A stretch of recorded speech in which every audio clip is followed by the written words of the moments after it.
So we're going to begin by first measuring out our 4x4 inch swatches. So what I'm doing here is making 4-inch separate marks on the paper, and then I'm connecting my lines to create the horizontal and vertical divisions between my swatches.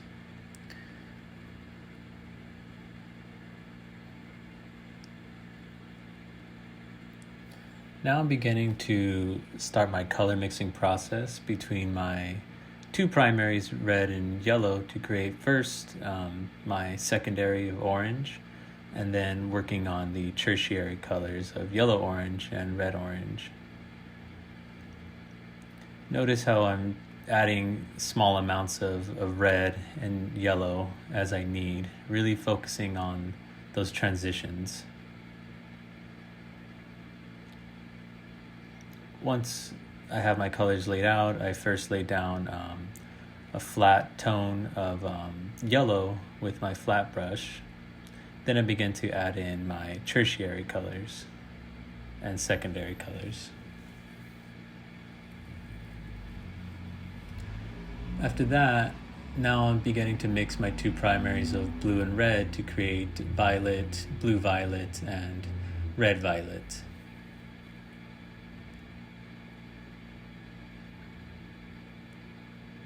And you can see that I'm adding small amounts of red and blue to make small alterations as I take moments to reflect on how my colors are transitioning.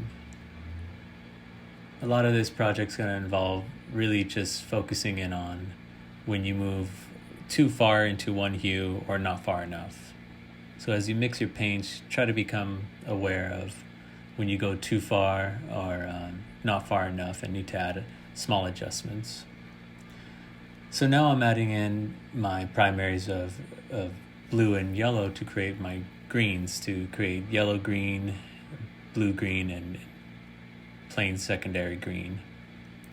The camera doesn't pick up some of the color qualities, but as you notice, as the paint dries, it does become lighter in color, so it's something to be aware of.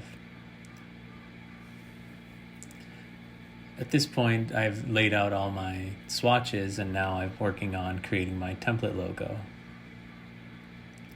Once my template logo is created, I then lay it over each swatch and begin the tracing process.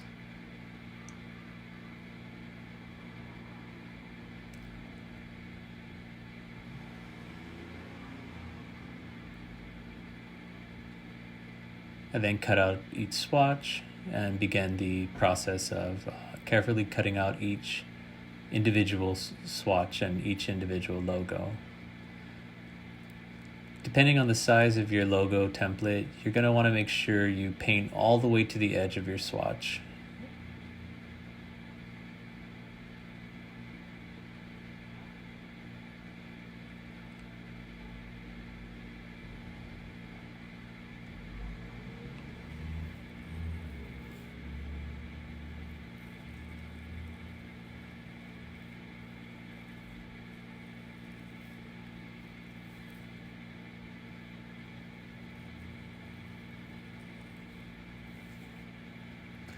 Now once all your swatches are cut out, you can begin arranging them according to the logic of the color wheel. So you really want to make sure that you put them in a very particular order. So they go based in the order that they've been mixed in. So moving from red to red-violet to violet to blue-violet to blue, and so on.